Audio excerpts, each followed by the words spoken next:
যথারীতি অভিযোগ করেছেন যে বাংলা জমি দেয় না, অনুপ্রবেশ বাংলা জমি দেয় না, বাংলা অনুপ্রবেশের সমস্যা সবচেয়ে বেশি। বিজেপি ক্ষমতায় এলে এটার সমস্যার সমাধান করবে এবং পাশাপাশি আজকে বলেছেন যে 2/3 আসন নিয়ে ক্ষমতায় আসবে বিজেপি। আর কারো কোনো প্রশ্ন একবারেই বলে দিচ্ছি, ইংলিশে বলে দেবেন।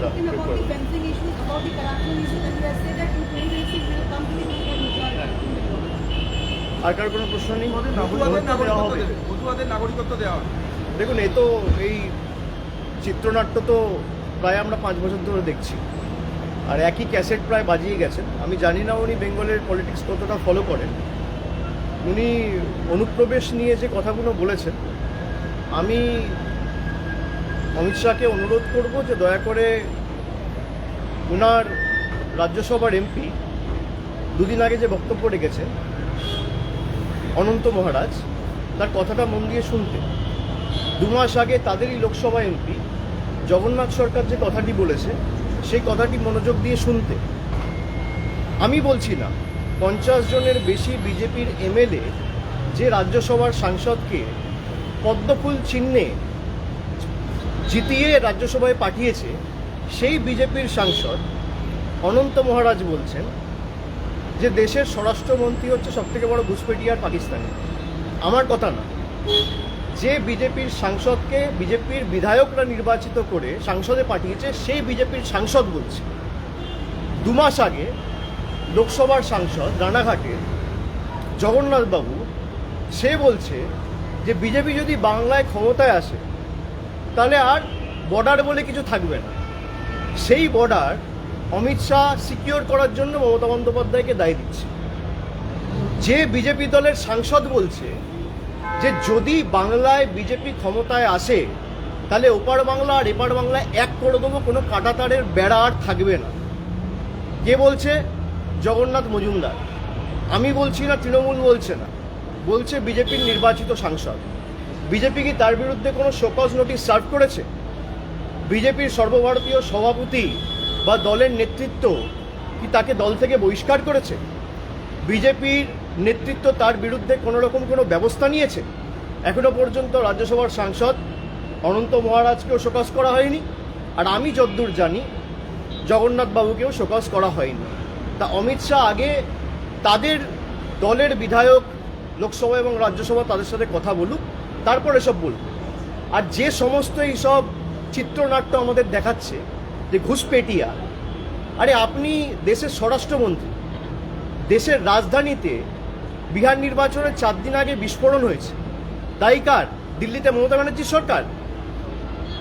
জম্মু কাশ্মীরে 4 জন জঙ্গি ঢুকে 26 জনকে দিনের আলোতে গুলি করে ঝাঁঝরা করে মারল।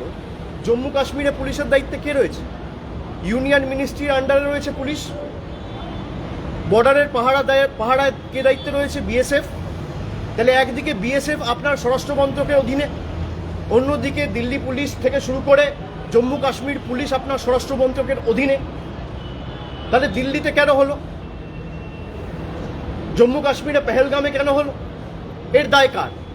ভারতবর্ষে যবে থেকে স্বাধীন হয়েছে, দেশের স্বাধীনতার পর সারা দেশে সবথেকে ব্যর্থতম এবং সবথেকে অপদার্থতম যদি কোনো স্বরাষ্ট্রমন্ত্রী থেকে থাকে তার নাম হচ্ছে অমিত শাহ। আপনি জিজ্ঞেস করুন, যে বিজেপির সাংসদরা বলছে যে দেশের স্বরাষ্ট্রমন্ত্রী নিজে একজন ঘুষপেটিয়া, সে এসে বলছে বাংলায় ঘুষপেটিয়া আটকাও। আরে বাংলায় যদি ঘুষপেটিয়া হয়ে থাকে, 11 বছর ধরে আপনার সরকার কেন্দ্রে, 6 বছর ধরে আপনি দেশের স্বরাষ্ট্রমন্ত্রী, সবার আগে আপনার রিজাইন করা উচিত। আপনি কাকে এসব বোকা বানাচ্ছেন? কাকে এসব বলে বোকা বানাচ্ছেন? আর মতুয়াদের যেভাবে ওই নাগরিকত্ব দেখিয়ে আপনারা গাজর দেখিয়েছেন, মতুয়াদের প্রতিনিধি ভারতীয় জনতা পার্টির লোকসভার সাংসদ এবং বিধায়করা বলছে যদি মতুয়ার নাম বাদ যায় বাদ যাবে। এ আবার তৃণমূল বলছে না, বিজেপির লোকেরাই বলছে। দুর্নীতি বন্ধ করার কথা বলছে, আর সব থেকে বড় দুর্নীতিবাজ থেকে পাশে বসিয়ে প্রেস কনফারেন্স করছে, যাকে টিভির পর্দায় টাকা নিতে দেখা গেছে। এই হচ্ছে ভারতীয় জনতা পার্টির রাজনীতি। যারা বাংলাকে অপমানিত করেছে, উনি গুয়াহাটি থেকে বাংলায় এসেছে কালকে ফ্লাইটে। আসামের মুখ্যমন্ত্রীর নাম হচ্ছে হিমন্ত বিশ্ব শর্মা। তিনি 2 মাস আগে বলেছেন যদি কেউ বাংলায় কথা বলে তাকে ধরে ডিটেনশন ক্যাম্পে নিয়ে যাও, জেলে ঢোকাও। আপনি হিমন্ত বিশ্ব শর্মার বিরুদ্ধে কি ব্যবস্থা নিয়েছেন? বাংলার ইতিহাস জানে না। রবীন্দ্রনাথ ঠাকুরকে আজকে বলেছে রবীন্দ্রনাথ সান্যাল। রবীন্দ্রনাথ ঠাকুরের জন্মস্থান জানে না। এদের নেতারা মা দুর্গার বংশ পরিচয় নিয়ে প্রশ্ন তোলে, ঈশ্বরচন্দ্র বিদ্যাসাগরের মূর্তি ভাঙে, স্বামী বিবেকানন্দকে বামপন্থী প্রোডাক্ট বলে। তাদেরকেই পাশে বসিয়ে অমিত শাহ প্রেস কনফারেন্স করে বলে সোনার বাংলা তৈরি করব। এই হচ্ছে বিজেপির প্রকৃত স্বরূপ। সুতরাং বিজেপি সম্পর্কে যত কম বলা যায় তত ভালো, গলা বিশ্রাম পাবে।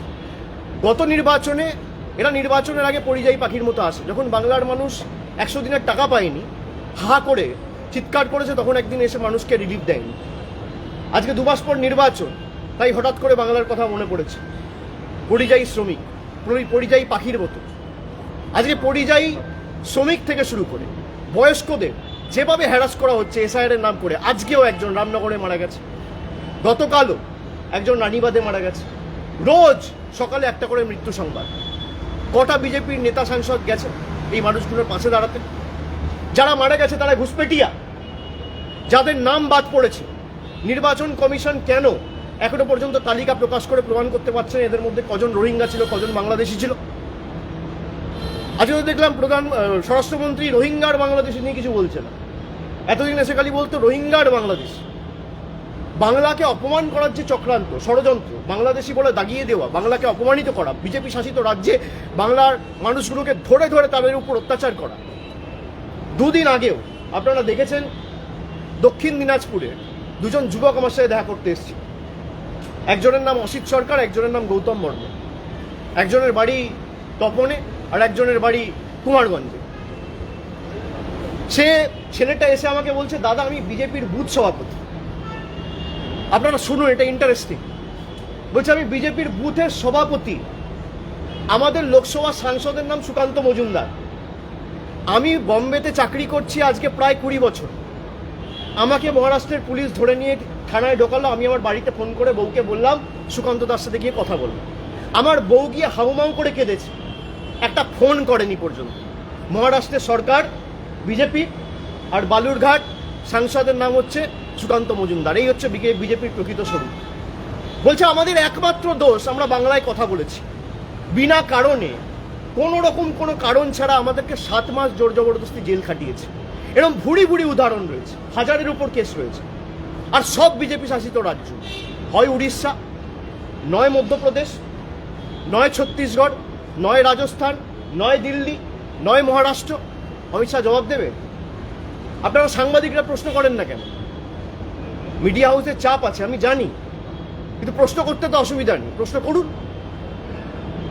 যে আপনি রবীন্দ্রনাথ ঠাকুরকে বলছেন রবীন্দ্রনাথ সান্যাল, প্রধানমন্ত্রী বঙ্কিমচন্দ্র চট্টোপাধ্যায়কে বলছে বঙ্কিম দা, রবীন্দ্রনাথ ঠাকুরের জন্মস্থান চেনেন না, পঞ্চানন বর্মাকে বলছেন পঞ্চানন বর্মন। আপনারা কি বাংলা নিয়ে কাজ করবেন? আপনার বিধায়ক সাংসদরা বলছে মতুয়ার নাম বাদ গেলে যাক। আপনার লোকসভার সাংসদরা বলছে যে আমরা বর্ডার রাখবো না, আর আপনি সেই বর্ডার সিকিউর করতে চান। আপনি হোয়াইট পেপার রিলিজ করুন, কেউ তো বারণ করেনি। এরা ক্ষমতায় আসার পর নোটিফিকেশন ইস্যু করে যে বর্ডারে 2 কিলোমিটার 5 কিলোমিটার এদের ক্ষমতা ছিল, সেটা বাড়িয়ে কোথাও 50 কিলোমিটার করেছে, কোথাও 80 কিলোমিটার করেছে। তারপরেও জঙ্গি হামলা হবে কেন? আর যার ব্যর্থতার কারণে জঙ্গি হামলা হচ্ছে, সেই আইবি চিফ বা আইবি ডাইরেক্টর তপন ডেকাকে আপনি 1 বছরের এক্সটেনশন দেবেন কেন?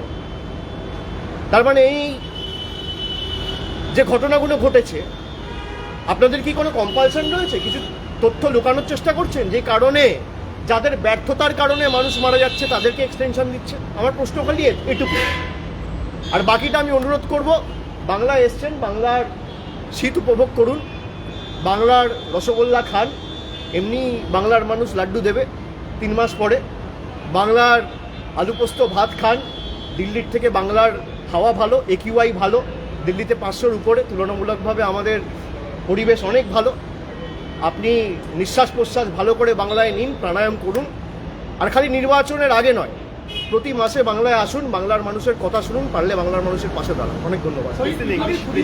অসম্মানের অভিযোগ রাজ চক্রবর্তীর বিরুদ্ধে।